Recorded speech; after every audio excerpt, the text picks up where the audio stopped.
Dit is vir my so lekker om vanoggend met Edmund Terblanche te gesels. Nou, hy is die Lamot keldermeester, die Lamot Wynlandgoed.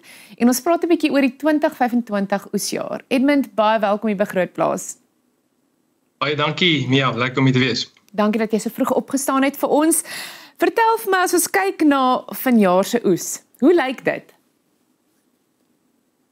Ja, jy kan sê hoe lyk in terme van kwaliteit en ook van hoeveelheid ook. Ja. In kwaliteit moet ek sê dit lyk baie goed. Ons het laas jaar 'n verskriklike goeie oes gehad na 'n taamlike teleurstellende 2023. So ons het nie verwag om beter te doen as 2024 nie. So in nou lyk 25 teoreties voor Parstyd het ons gedink dit is alles lyk goed en wat ons nou in die keller sien, analise, die geure en alles lyk baie goed. En as jy praat van hoeveelheid, kyk, elke area sal so 'n bietjie verskil. In die groter bedryf het hulle so 'n klein bietjie meer voorspel as laas jaar. Laas jaar was een van die kleinste oeste in afgelope 2 dekades. Nie net as gevolg van omstandighede nie, maar ook omdat ons wingerdstand besig is om af te neem.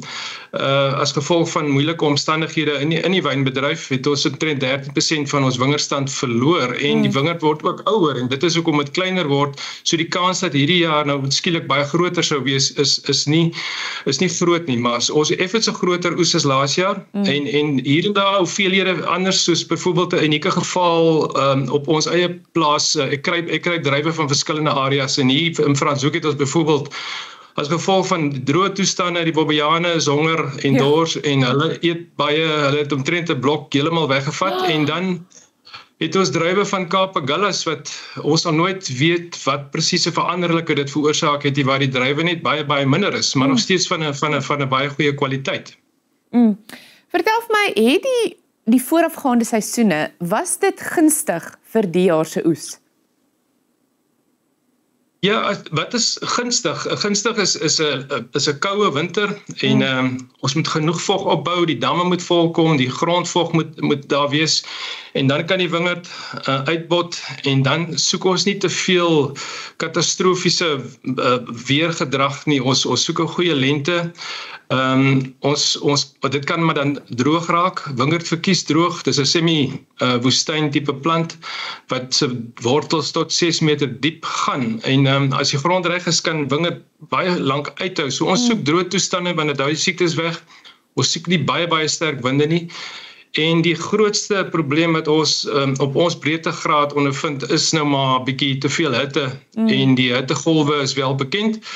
Maar hierdie jaar, Desember was daar so 'n bietjie van 'n hitte en die einde Januarie so bietjie, maar oor die algemeen was dit matig met lekker koue nagtemperature. Ja. En alles geskik vir wingerd en dit ons kan dit nog nie glo dat tot nou uitgehou het dieselfde nie, tot nou hierdie week en soos ek hier sit, skarrel ons nou en ek dink die hele res van die bedryf om al die moontlike druiwe voor die komende weer wat nou teen Vrydag in die naweek voorspel word word ten minste 50 mm reën voorspel. Ons wil die druiwe nou af hê.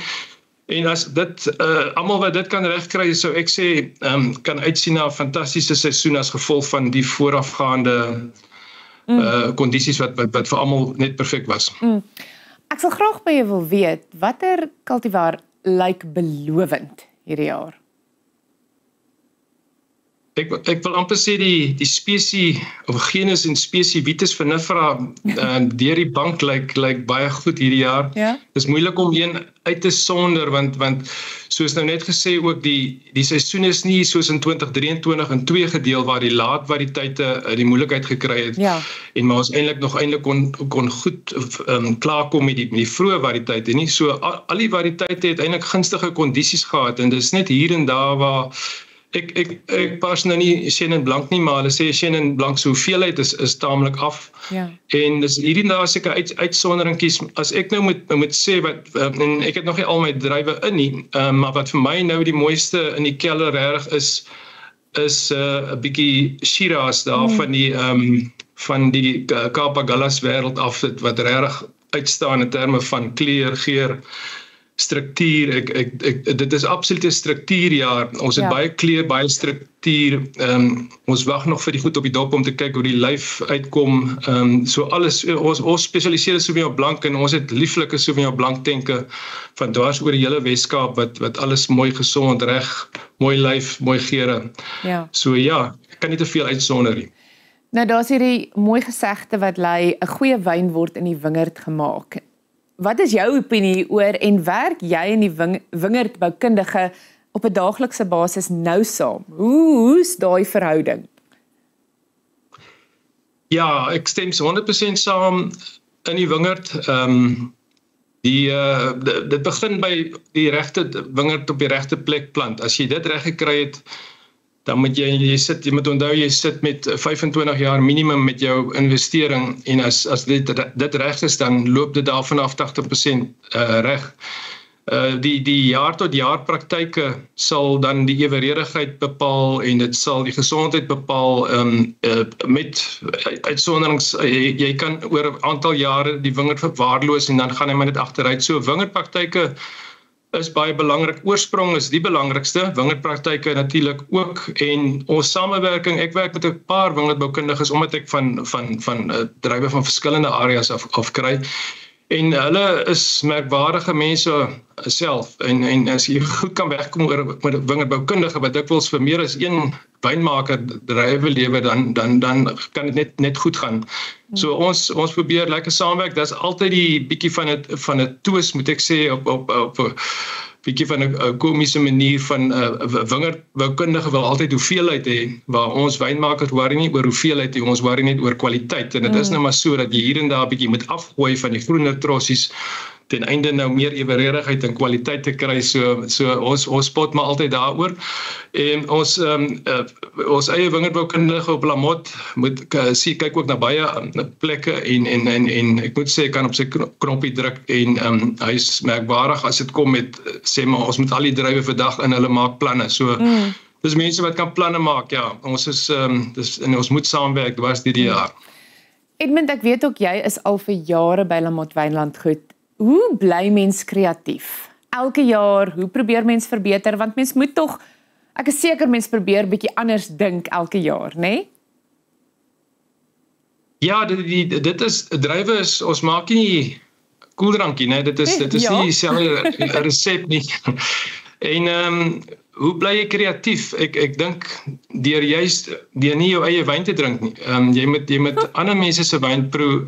Jy moet ek probeer elke jaar 'n oorsese draai maak om ander wyn te en dit hou jou nuuskierig. Jy wil weet hoe die mense by dit uitgekom wat jy proe. So nuuskierigheid proe baie en ek moet ook sê ons verskaffers in die bedryf is mense wat baie planne uitdink wat met nuwe wetenskap vorendag kom en nuwe tegnologie. Hulle hou jou eintlik aan laat dink jou aan nuwe moontlikhede. Ek dink byvoorbeeld aan 'n produk wat ons nou het wat ons nooit gehad het, is 'n soort van 'n biobeskermer.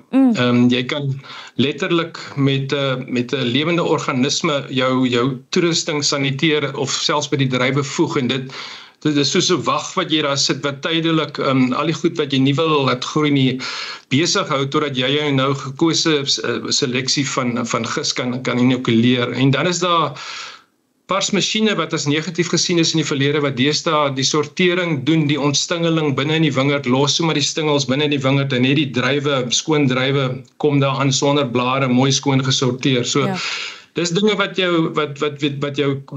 ander mense jou help om kreatief te bly. En as jy 'n boodskap kon hê vir jong wynmakers, ek is seker daar's baie mense wie se droom dit is. Wat sal jy vir hulle wil sê? Jong wynmakers, ek moet sê, hulle moenie negatief raak oor negatiewe omstandighede. Ek het nou net maar gesê van wingerdstand wat afneem, dan kan dit mos nou nie 100% gaan nie en ons kry nie 'n regverdige prys vir ons produk huidiglik nie en dit maak die volhoubaarheid daarvan moeilik en die wingerdstand sal afneem totdat daar weer 'n balans is. Maar ons is nie alleen nie, die hele wêreld het opdraandes huidiglik. Ek lees almekaar van ek meen Duitsland se verkope wat af is, vonkelwyn, champagne se verkope wat af is, champagne nou spesifiek in Frankryk en dan is daar die Wêreldgesondheidsorganisasie wat 'n groot aksie voer teen alkoholgebruik insluitende wyn en eintlik half probeer om 6000 jaar se kultuur van ons af weg te vat. So ek sou sê jong mense moenie laat dit 'n tydelike of alles is maar siklies van aarde, dit van julle negatief maak nie. En as jy in die bedryf is reeds, jong mense moet nie ophou leer nie, hulle moet maar heeltyd op hoogte bly, hulle moet lees, hulle self geïnteresseerd hou, hulle moet verhoudings bou en hulle moet hulle self ook met ander talente toerus, soos byvoorbeeld kos en wyn. Wynmakers praat gereeld oor kos en wyn, jy moet jou kosgeregte en wynpasmaats leer ken. So en om wyn te verkoop. Wynmakers was in die verlede die meeste geld gekry. Deesdae kry die mense by die wyn verkoop die meeste geld. So leer ook om wyn te verkoop. Ja. Edmund, ek weet ook julle bied 'n oeservaring. Wat op die aarde behels dit? Dit klink geweldig interessant. Ja, kyk, ons roem daarop dat ons deesdae nie wyn verkoop soos 20 jaar terug. Ons verkoop wynondervindings. As mense 'n lekker tyd spandeer op jou plaas, hulle onthou dit, hulle kan dit weer vertel vir ander mense en dit bou jou handelsmerk. So ons probeer om mense goed te ontvang.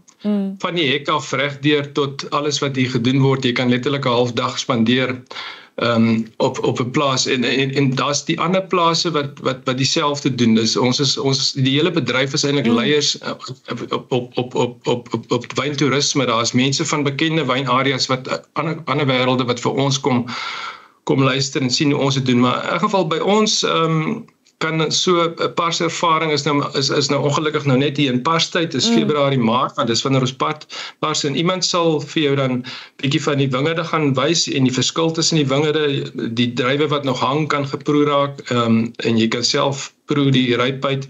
Dan word jy ingeneem letterlik in die kelder in en ons elke dag identifiseer ons 'n lekker tank wat net so halfpad is met gisting en die mense kan dan sommer uit die tank uit dit proe en bespreek en iemand met kennis wat jou daar deurvat en dan gaan jy terug proelokaal toe en dan kan jy met 'n mosbolletjie in die een hand wat van wyn gemaak is en dan 6 wyne van La Motte saam proe en as jy dan dit nou nog wil verder vat kan jy na die restaurant toe gaan. Ons het 'n splinternuwe restaurant sopas sy deure geopen hier begin Desember en daar kan jy 'n klein bordjie pars geïnspireerde byt saam met jou wyn kry en jy kan jou dag so 'n bietjie verleng. Dit klink geweldig interessant en jy wat so praat van daai wyntoerisme, dit is dit is 'n lekker ervaring en ek is so dankbaar om vanoggend met jou te kon gesels. Dankie vir jou kennis en dit wat julle vir die industrie doen. Ons praat beslis weer.